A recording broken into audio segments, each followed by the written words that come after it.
Hello and welcome to Sport This Morning. I'm Cecilia Amorbe. It's great to have you join us again. I'm Tayo Salah. Let's get started with the show, and of course we're starting with the Super Eagles. Last night it was a whitewash for the Super Eagles, beating Hawks of Togo by 3-0, and Red Hot Ahmed Musa scoring a brace in that one. Of course, the regular Kelechi Iheanacho also on the score sheet. Regular, you can say again. I mean, Nigeria once again proving its superiority over Togo. That's 10 wins and 4 draws in 17 matches against Togo. Now, Togo have only won 3 times. Also, the Eagle is typically a bigger and stronger bird compared to the Hawk. Yeah, definitely a bigger and a stronger bird, and that's why they were caged on the night. Also on the program, Nigerian Professional Football League match day 22 will get us talking. Big games up this weekend. Of course, you'll be having Ifeanyi coming to town against MFM. Okay, yeah. I mean, they're the informed side of the league at the moment. 8 games unbeaten, and will they come on stock against MFM at the Agege Stadium? We'll find out after 90 minutes plus injury time on Sunday. Elsewhere, this time in basketball, the Golden State Warriors have drawn first blood in the NBA Finals with a 113-91 victory over the Cleveland Cavaliers in Game 1. What a rush, Cecilia. Yeah, what a rush it was. It started so well. I was thinking it's going to be a close game, but somehow in the second half, it just wasn't to be.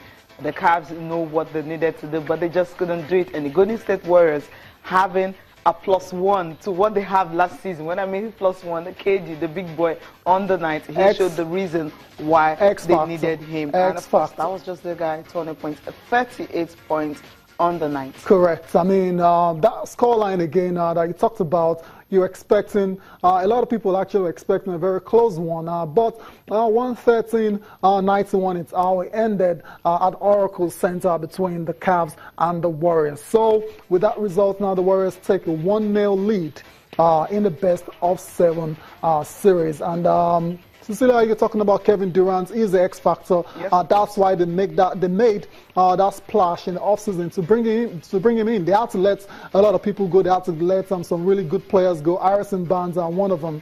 And when you bring in a 4-time scoring champion, then all of a sudden, you're a lot better than you used to be. The Warriors are a great side. They were a great side before KD, but bringing him in just gives you something extra, and he showed it yesterday. He was on fire, he was unstoppable. He drove through the lane. He had several dunks. They just couldn't stop him. One thing about Kevin Durant, is he's not just a shooter. He can score in multiple ways. He can drive the lane. He did that several times yesterday, early this morning, and he can shoot as well. So it's very difficult to stop him, especially when you have a wingspan of about 90 inches. So tough night for LeBron James and the Cavs. And he just saw Steph Curry contributed as well. He had 28 points in that one, including 6 3-pointers. Yeah, he needed that. That's what he does. 10 assists also inclusive. But then LeBron James on the night, he was good, but he just wasn't good enough, having 28 points, 15 rebounds, and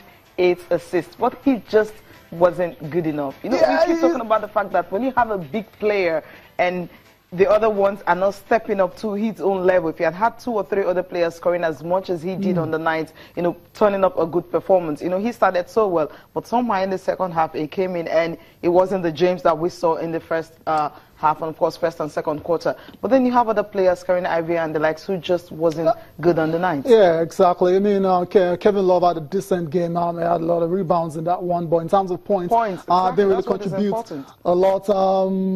Tristan Thompson didn't even score a point at all. And yeah, I get what you're saying, but LeBron can't do it all. Exactly. So there's only so far I can take on this Cavs. But the night definitely belonged to Kevin Durant. KD, they call him Trey Pound, whatever you want to call him, was just on fire. He played 38 minutes, finished with 38 points, 1 point per minute, right? 14 of 26 field goals. That's very impressive. That's remarkable. 8 rebounds and 8 assists, and that's why the Warriors have a 1-0 lead in the best of 7 series right now. And it's only right we go and listen to the main actors. We talked about them yesterday. Kevin Durant, Stephen Curry, LeBron James. Let's take their post-match thoughts. Like I said, focus with what's in front of you. You know, win one game. Now we look to Sunday to try to do it again. We've been here before and know there's a lot of work left to do. So, good start. What every player wants to be is the highest level of basketball. That's what you dream about as a kid, is to play at the highest level. So, you know, I wouldn't do my teammates any good if I wasn't, you know, just enjoying the moment no matter what. So I just try to stay locked in on that. You know, at the same time have some fun, but know that you know, it's hard to do what we want to do, and it's hard to, you know, stay locked in for 48 minutes. So I'm just trying to do my best to be there for my teammates, and, you know, to play up to my standards as an individual as well. So just trying, like, you know, I'm probably going to say this a lot over the next couple of days, but just trying to stay locked in, man. That's all it's about. You take one of the best teams that we had ever assembled last year, you know, that we saw in the regular season and in the postseason, you know, and then, you know, in the offseason you add a high-powered offensive talent like that and a great basketball IQ like that, you know, that's what stands out. I mean, it's no ifs, ands, or buts. I mean, it is what it is, and, you know, we got to figure out how to, you know, how to combat that, you know, which is going to be a tough challenge for us, but, you know, that's what stands out. When you turn the basketball over, they really make you pay. And then, you know, we can play a lot better. I know we will play better. And when we're not making shots and they get off, you know, in transition off of rebounds and stuff like that, they're tough to guard. So, you know, I know we can play better. We will play better. But we got to do a better job putting the ball in the basket. Okay, yeah, that was Cavs coach Tyronn Lue speaking after that game. One loss to the Golden State Warriors. The Golden State Warriors are unbeaten in this year's postseason, 13 wins and no losses whatsoever. Game 2 is back at Oracle Center on Sunday. And Cecilia, you expect the Warriors to take care of home-court advantage? Of course, that's what they would do. Yeah. Home-court advantage. They know what to do, and of course they're going to do that.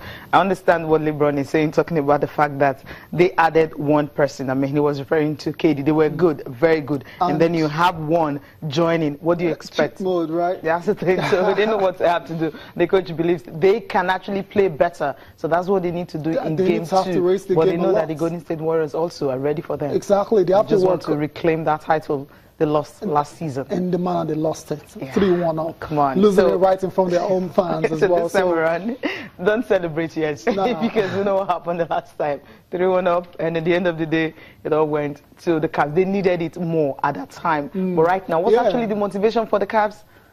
Yeah, to repeat as champions is motivation as well. It's not, that's not enough. I mean, when you win something and you're able to defend successfully, then there's something about it, you know, that gives it that extra.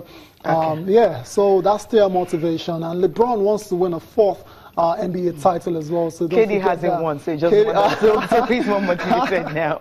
So that's why he'll give all his best to winning. Let's move to French Open now.